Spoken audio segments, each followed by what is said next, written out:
Shavua Tov. Today's daf is daf Yud Ches. We're going to start on daf Yud Zayin Amud Beis in the middle of the Amud, and you'll see a line right smack in the middle of the Amud that starts with the word Hoil, and at the end of the line you'll see the word Bisura. And if this helps anybody, it's a few lines above Tosas Divrei Masel Kidsnan. So again, I can't see you,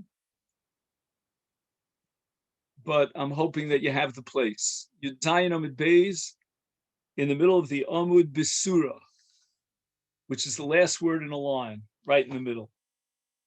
The Gemara, okay, good. That's good. Rabbi Rhodes could see it. In Surah, they had a transmission, Amri Leila Hashmaita. Now, the sugya here on Daf Yud Zayin, that's yesterday's daf, is about the shear of schach posel. How much schach posel, let's say, for example, if you have a neser, a board that's more than 4 tefachim wide, how much of a shear of schach posel will posel the entire sukkah? And Bahai Lishna, according to the transmission in Surah, Rav was the one who held that if you have schach posel in the middle of the sukkah, and it's got 4 tefachim's worth of schach posel. So again, I gave the case of a neser, but you could have other cases. Let's say, for example, metal or kalim or something that he puts that's 4 tefachim wide in the middle of the sukkah. That posels the entire sukkah.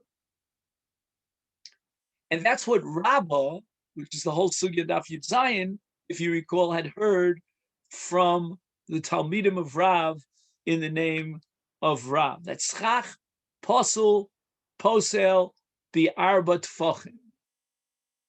However, Benarda, Masnu, they had a different transmission of the Shita of Rav. And in fact, it wasn't Rav who held that schach posel posel b'dalet tefachim, it was Shmuel. Rav, on the other hand, had a totally different ruling with regard to schach posel. Omar Rabbi Yehuda Amar Shmuel schach posel b'emtza posel b'arba tefachim, and that means that 4 tefachim is considered a makom chashuv. Like, for example, in Meleches Hotzah and Shabbos, when you put something down in an area that's set off, and it's 4 tefachim by 4 tefachim, that makes it into a makom chashuv, a rishus b'fnei atzmo. And here too, with regard to schach posel, the 4 tefachim, according to Shmuel, will split the sukkah. And now you have 2 parts of a sukkah, 2 halves of what used to be one whole sukkah, and each half has only 2 defanos. And therefore, both sukkahs are psulos, and the entire sukkah is posel. However, minatzad posel barba amos. If the schach posel is not in the middle of the sukkah, but rather it's on one of the sides of the sukkah, whichever one of the 4 sides, then only if the schach has 4 amos of schach posel, only then does it disqualify the sukkah. And that is because of the halacha that we discussed called dofen akuma. If the schach posel on the side, contiguous to any of the defanos, is less than 4 amos wide, then we see the dofen as going up and extending into the schach posel, and therefore the sukkah is ksher. But once on the tzad is 4 amos worth of schach posel, everybody agrees that the sukkah is psul. Rav Omar, in this new submission in Narda, Rav is the one who holds that beimin atzad u beimin ha'emtza bi'arba amos. So just like, and again, this is universally accepted, the shear of schach posel on any of the tzadim contiguous to the defanos is 4 amos. So too, says Rav, the shear of schach posel in the middle of the sukkah is 4 amos. And the Gaonim try to give some sort of explanation for why Rav takes this halacha of 4 amos from the tzad and applies it to the middle of the sukkah. So Mirza Hashem, at some point or other, will come back to that insight. In any event, the Gemara now raises an objection from a Mishnah that we learned back on Daf Yudalid to Shmuel. Tanan, we learned in the Mishnah, Nosan Ole Nosa, Neser, Shurachov Arba Tfachim Kshera. The Gemara assumes that this Neser, this board, was in the middle of the sukkah, and a Neser, as we said, Mishum Gzeres Tikra, is Schach Pasul. And here, the Mishnah says that the sukkah is kshera, despite the fact that there's Schach Pasul in the middle of the sukkah for Tfachim. That's against Shmuel.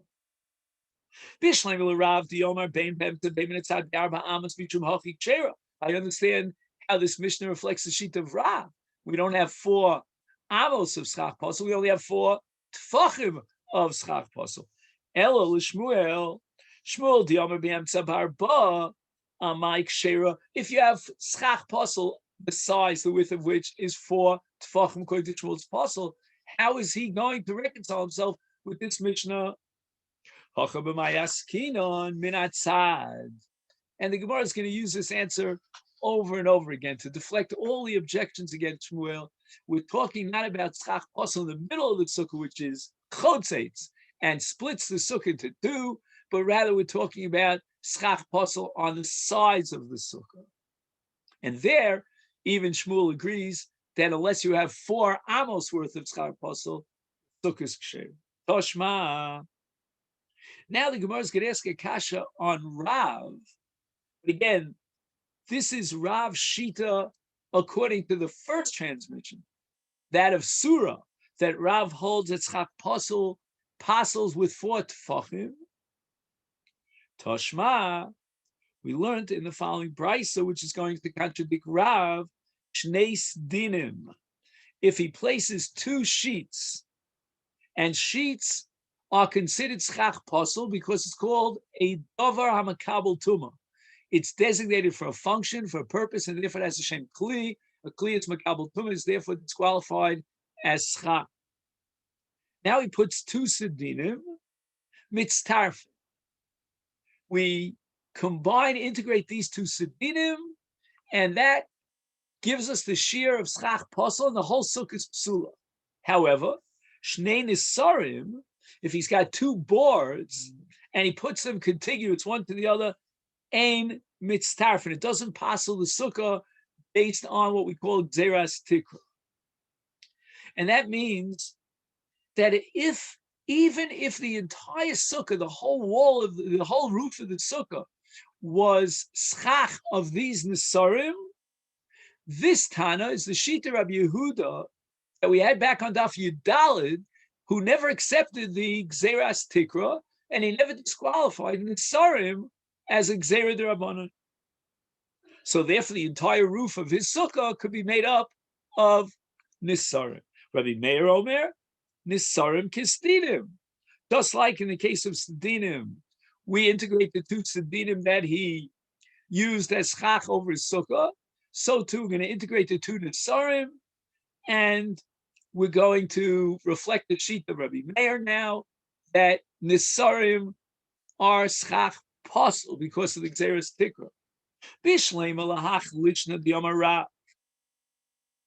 According to one particular lichna in Ra, that Schach Pasul is Posil bein be'em to bein minatzad the Arba Amos.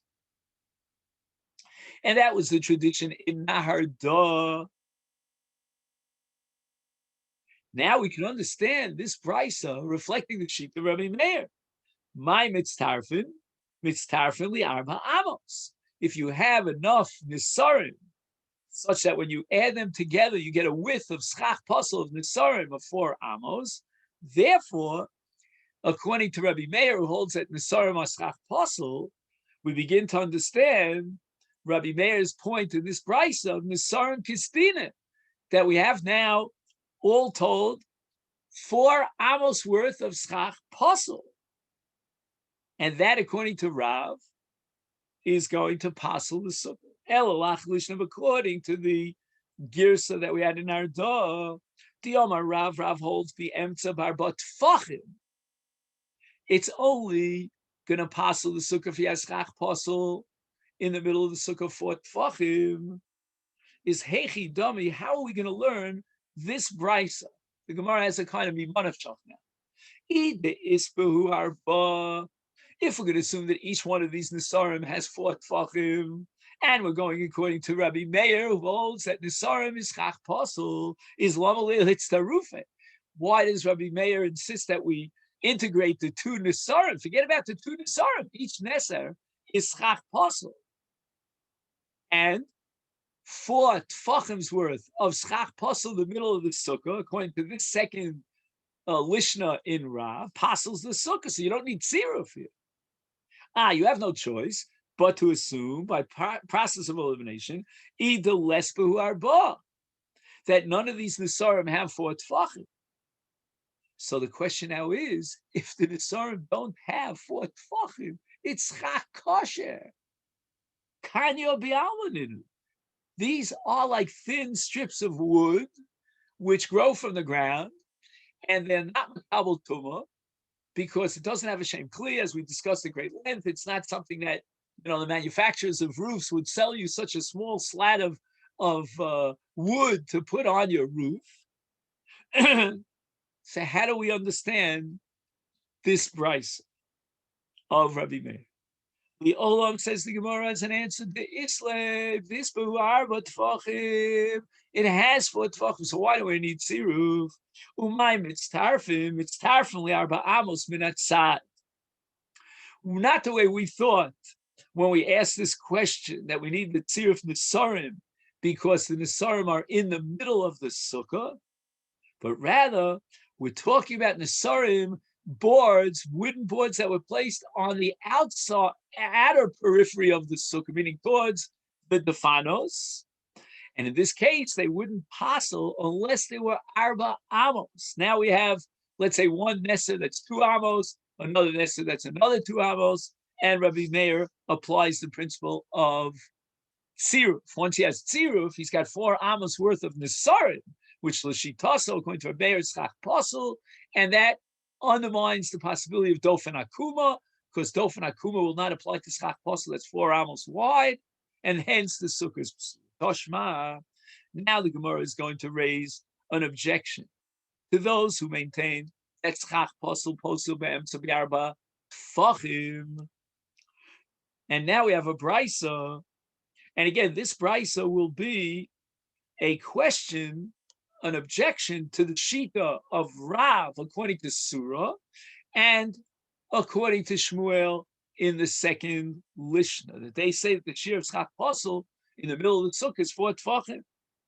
And the Brisa says, Sichacha ben Isarim shel erez. Erez is a kind of cedar wood. Sheyesh beim arba, these boards have 4 tfachim in width. Divrei akol psula. I don't even have to invoke the sheet of Rabbi Meir that Nisarim, Mishum Gzeras Tikra, is Chach Pasul, even according to Rabbi Yehuda, who maintains that Nisarim, since they're made of wood, are kosher l'schach, and he never accepted the Gzera, the Rabbanan, the Gzera of Tikra. Nevertheless, in this case, the Bryce establishes even Rabbi Yehuda would agree that the sukkah is psul. And why is this? Because since most people, when they structure a roof, they make the tikras habayis from boards that have 4 tefachim in width. That's the standard manufacturer size of boards for making a roof. And therefore the Chachamim said that we're not going to allow you to use the nisarim that are 4 tefachim wide for the mitzvah of sukkah, meaning we're afraid that if we allow you to do this, then you might even sit under the koros, and that's asur, even according to Rabbi Yehuda.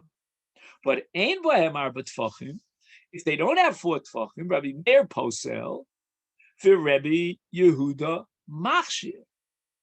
So now we're talking about a case where you have nisarim that are wider than 3 tvachim, but not as wide as 4 tvachim. We'll call it 3.5 tvachim in width. And the Brisa records a machlokus in this case between Rabbi Meir, who pasels the sukkah, and Rabbi Yehuda's machshir the sukkah. Now we start Daf Yud Ches Amud Al. Umod Rabbi Meir. Rabbi Meir concedes that in all those cases of nisarim that he normally says are apostle, in these nisarim that have 4 tfachim of width, im yesh bein neser leneser kimlo neser, if he separates one board from the other, he removes one board and then skips, removes another board, skips and removes another board, and now he has airspace that is the size of 4 tfachim of a neser, and meiniach pisol beineim. Pisol, we said, if you recall, is chach kosher, is kshera. Then he could salvage the sukkah. Bishlema, says the Gemara, Laman Diomer bein ba'emtza ubein min hatzad the arba amos, according to that transmission of Rav, that Rav holds that even b'emtza sukkah, it doesn't passel unless it's 4 amos. Is mishum hachi kshera. Now I understand that the avir between, that between each of the nesarim is 4 tfachim. So you don't have avir posel, you don't have a shear of arba amos of schach posel, according to the other transmission of Rav, and that in fact is the sheet of Shmuel, at the emtza bi'arba. If you have schach posel in the middle of the sukkah and it's 4 tfachim wide, then it passes the sukkah. Is a Mike Shera? How could this sukkah possibly be Shera when you have a neser, which is 4 tfachim, and that's considered enough to passel a sukkah? Amar Rav Huna b'Reid Rabbi Yeshua hacha b'sukkah d'lahavya l'shmona mitzum tzamos askinon. We're talking about a sukkah that has exactly 8 by 8 tfachim. And now, the Yoav Neser, once he places a Neser which has the width of 4 tfachim, and he puts it near a dofen, and then he creates space by removing the next Neser and putting psal of 4 tfachim, and then v'neser upsal, neser upsal, he keeps doing this straight across the sukkah. The high gisa neser upsal, and the high gisa neser upsal. So he's got a neser and then a psal on each side. And now what happens is the havi lahu shnei psalim. Now when he gets to the middle of the sukkah, he's got 2 empty spaces, right? I have it in a diagram here. It means he starts with, on the extreme right, a neser of 4 tfachim. Then he has 4 tfachim of airspace. He puts chach kosher pasal. And then another neser. He takes out that neser, and then he puts pasal. If he does the same thing from the left side, then he's got two pasals of schach kosher, each of 4 tfachim that meet each other.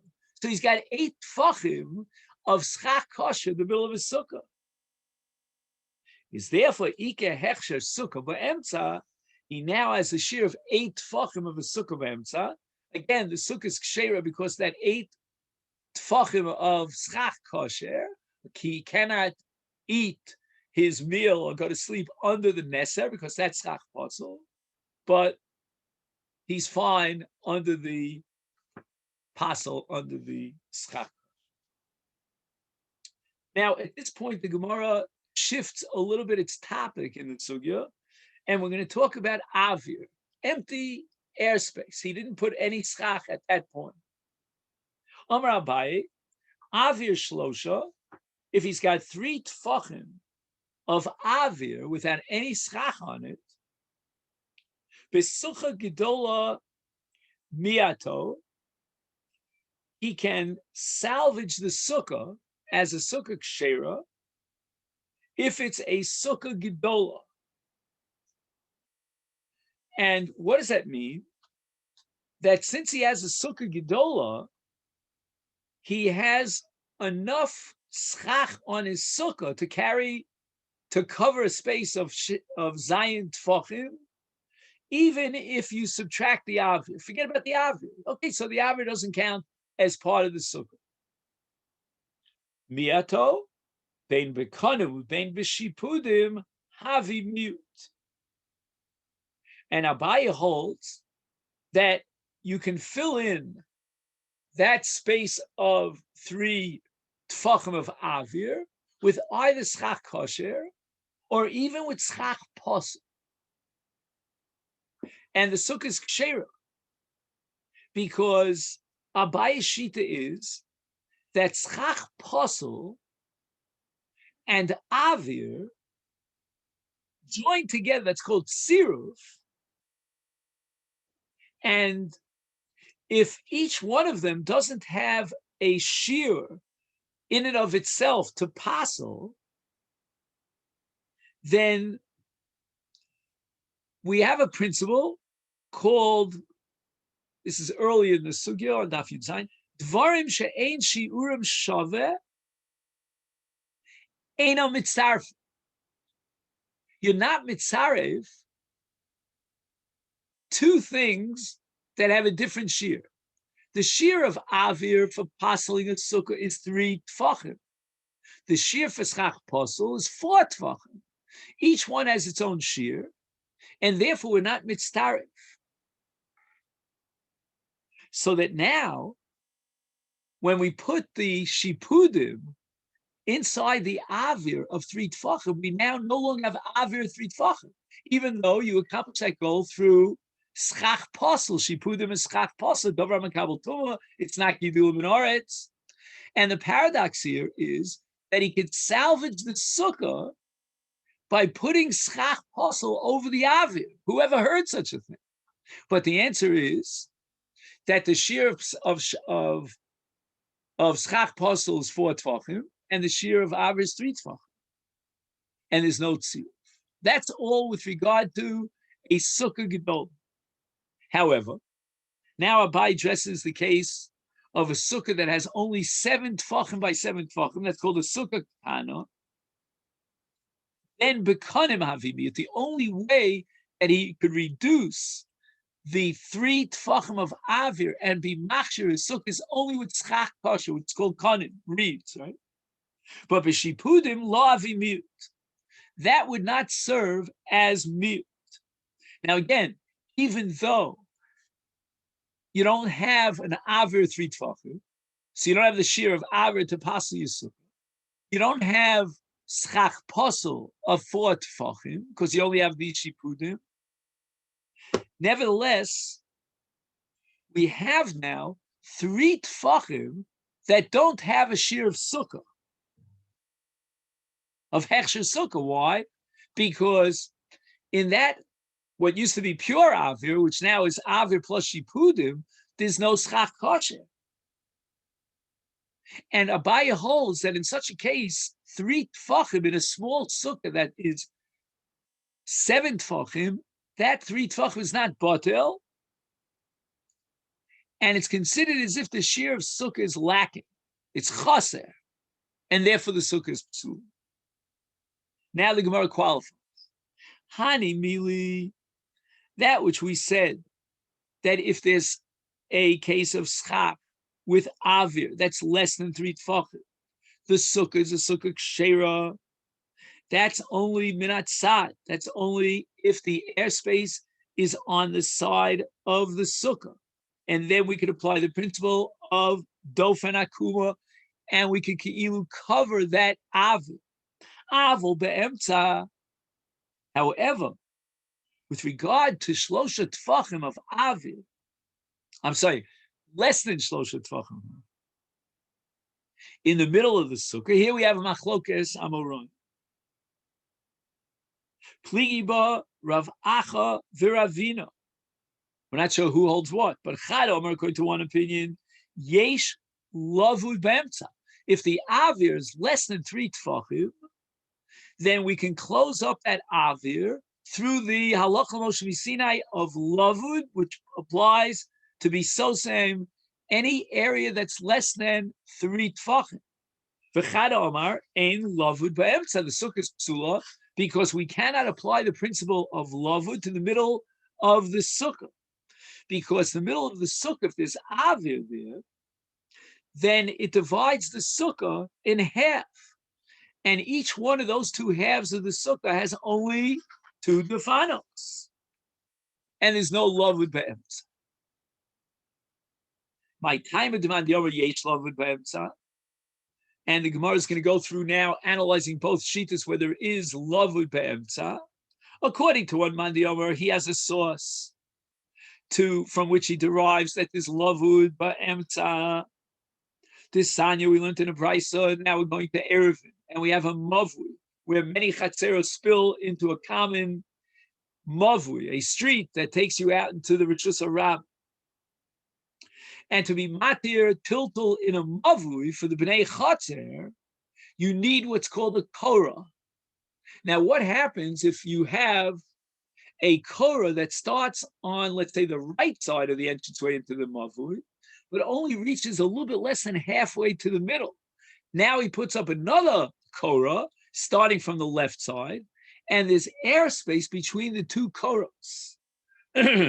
So Korah yotzami kosel zeviedin ogas bekosel acher, or in another case, not that the 2 Korahs don't touch each other, but that the Korah doesn't touch the side of the Mavi, the kosel hamavi, which means that he attached a Korah to one kosel, and he firmly adhesed it, and it's now reaching towards the other kosel, but it doesn't touch the other kosel. And here's the case that I gave you: Shtei Koros Haskell Yosem Kosel Zev Yachas Yosem Kosel Acher V'Einam No Go Zubus. Pachos Mishlosha. The Brisa says that if the airspace between the 2 koros is less than 3 tfachim, is Eino Tzarch Lavi Korah Acheres. One, whatever he did, 1 korah or the 2 koros coming but not touching, it's fine, it's sufficient. Why? Because we're going to apply the principle of Lavud. And now, in the second case, where you have a korah here and a korah there, it's Lavud b'emtza. But Shlosha, if the distance, the airspace is 3 tfachim, is tzarch lahavi korah acheres. Then you cannot apply the principle of Lavud. You have to replace this korah with another korah that'll go straight across from coastal to coastal. Right. So now we have a source, a reliable source, that there is Lavud b'emtza. The idach. But what about the other man, who says there's no Lavud b'emtza? How's he going to deal with this brisa with regard to Mavui and Korah? So the idach, what's he going to say? There's no Lavud b'emtza. Shiny koros d'Rabbanan. The entire requirement of putting up a korah in a mavui is only d'Rabbanan. Why? On a deraisa level, the mavui is surrounded by mechitzos on 3 sides. 3 mechitzos set up rishus hayachid. He's allowed to carry in there. He doesn't need a korah on a deraisa level. The entire enterprise requiring a korah is only a d'Rabbanan that a mavui needs a tikkun korah. And with regard to a d'Rabbanan, they were mekil and they applied korah, probably because korah mishum heker. We want people to notice the korah. And if it's so close together, then for sure they'll notice the korah going across. But on a Torah level, with regard to Doraisa, oh, no. We cannot be mekil in a case of Lavud b'emtza. No, my time of demand the Omer ain't Lavud b'emtza. So where's the source from which you might derive the conclusion that there's no din of Lavud b'emtza? This now we learned in the Mishnah in the 10th parak of Olos. We're going back to Tumas Mes. And he's got an aruba I call a skylight. He calls it a window in the ceiling. Shebetikras habayis. Okay, fine. So now we have an aruba, and that opens up to the outside. There's no oil on top of the aruba. Uba poseach tefach. And the aruba has the dimension of tefach al tefach. What's the din? Tuma b'bayis, if there's tumas hames in the bayis and it's underneath the tikra, the roof of the bayis, it's not underneath, directly underneath the aruba, then kulo tome. All the kalim in the house kineged atikra, tmeim betumas oil. However, macha kineged aruba tar. If he has kalim that are located in the house itself, and they are exactly parallel to the aruba, then tahorim, because the aruba is not an oil. And now we see that we don't say lavud be'emtza. We should assume that the aruba, which, as we said before, is only a posech tefach, one tefach on each side, we should apply the principle of lavud. And if we apply lavud, then it's sasu, it's completely closed. And if it's completely closed, then the tumah is trapped inside, and even the kalim that are connected aruba should likewise be susceptible to tumah.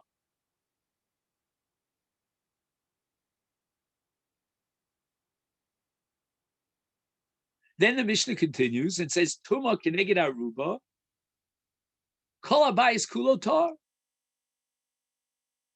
That if the tumah, meaning the corpse, is directly below the aruba, the skylight, then the entire bayis is tar.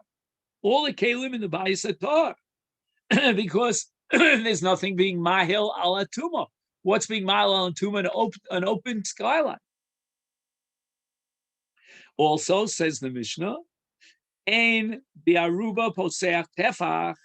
Let's say the aruba is very small. It's not even one tefach in its dimensions, in its width and its length. Is tumah babayis. Now, if you have tumah in the house, and if it's keneged tikra, then all the kalim are tmeim, because the tikra is mahil al ha kalim. But keneged aruba tar, even if the aruba is less than poseach pesach, tefach, then that which is below the aruba, direct line, is tar. However, tumah keneged aruba, if the tumah itself, forget about the kalim. Until now, we were talking about the kalim that are keneged the aruba. Now we're going to talk about the corpse, or the zayis min hames is keneged aruba, is kol habayis kulo tar. There's nothing be mahil on the tumah.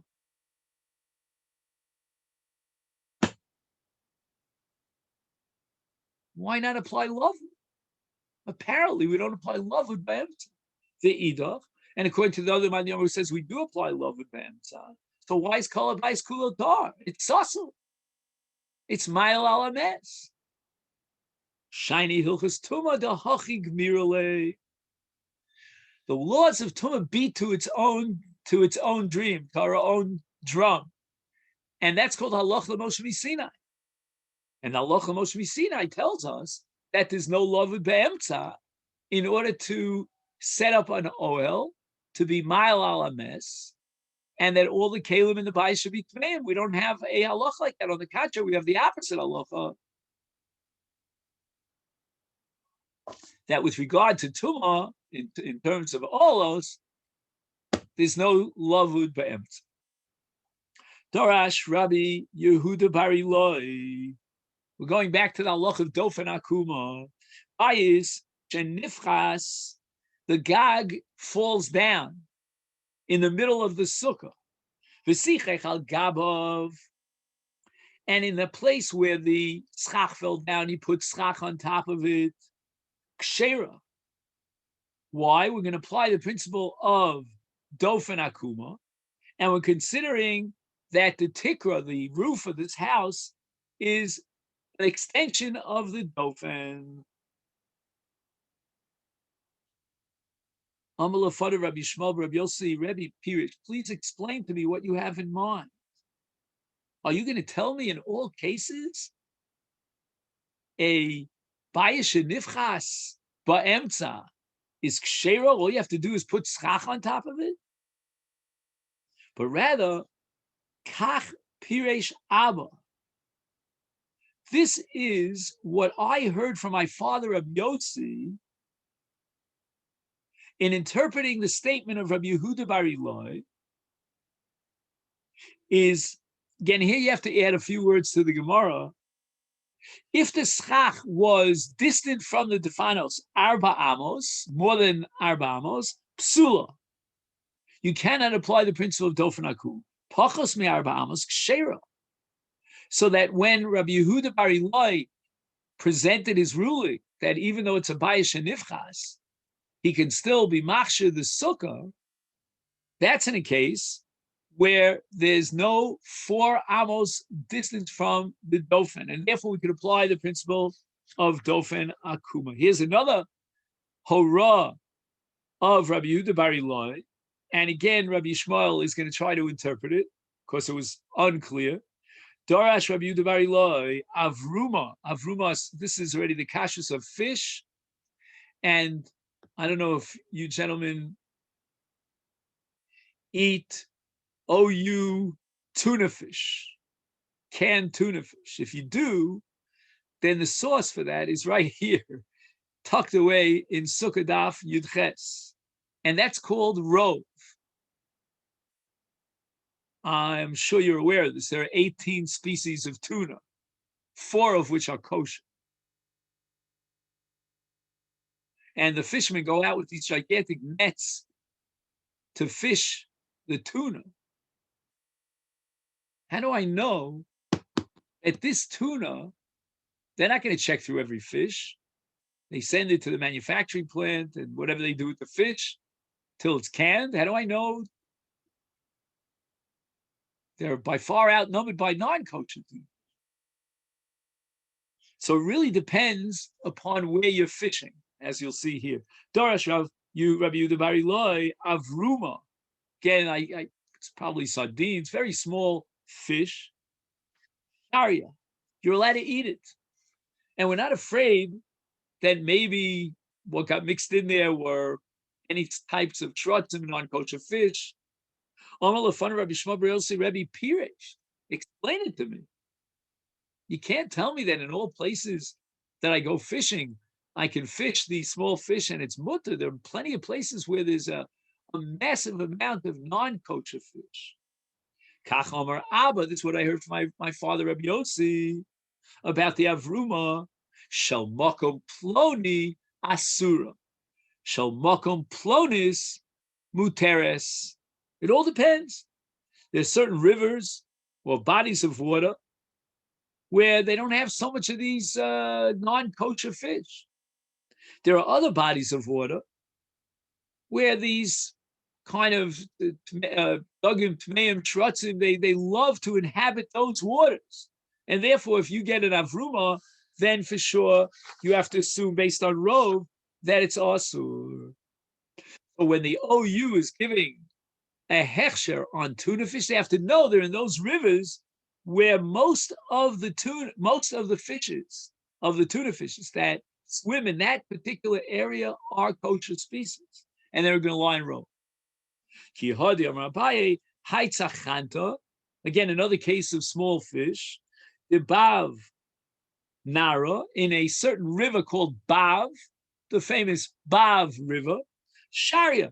You're allowed to eat those fish. My timer. And we ask, why aren't you afraid that maybe there are dugim, tmeim, small non-kosher fish that were in that area? You're going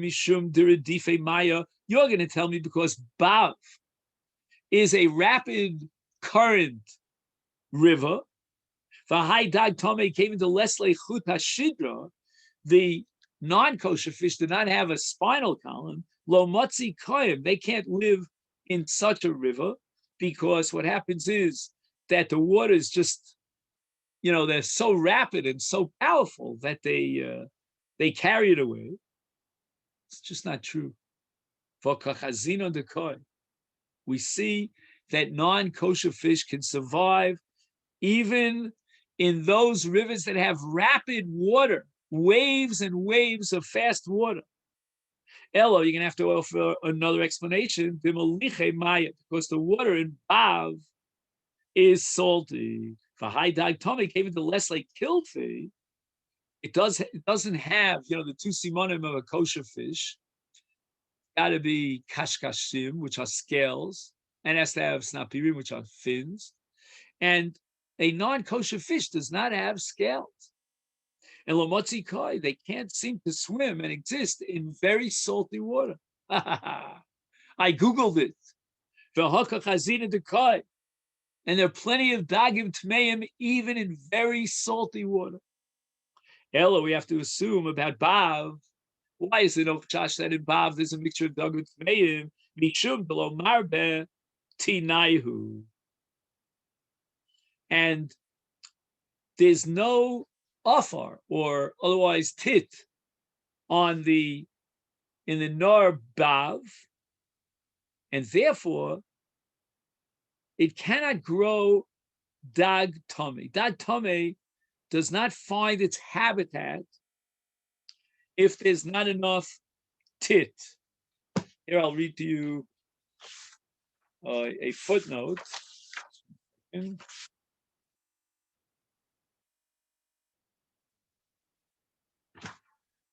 The river of Bav is unique because its silt does not promote the growth of these non-kosher fish. But today we can't rely on this heter. The shafche nar esan unar gamda lehasam asira. Other rivers like Esan and Gamda, they flow into Bav, and they bring with them this kind of tinaihu, which he translates here in the English as silt, S-I-L-T. In the Hebrew, he translates tinaihu as tit ha'afar. And with regard to Avruma, in the original formulation before Ravina, the Gemara insisted that if it comes from rivers that will grow, where there's a habitat for shrotzim tmeim, then you're not allowed to eat it because maybe the shrotzim tmeim might be on his table. He might be eating. It's not nikar. But if there are rivers that because there's no tit and offer, ein megadlim shrotzim tmeim, then mutal yolchim. But Ravina says this is a theoretical halacha which no longer applies in our time.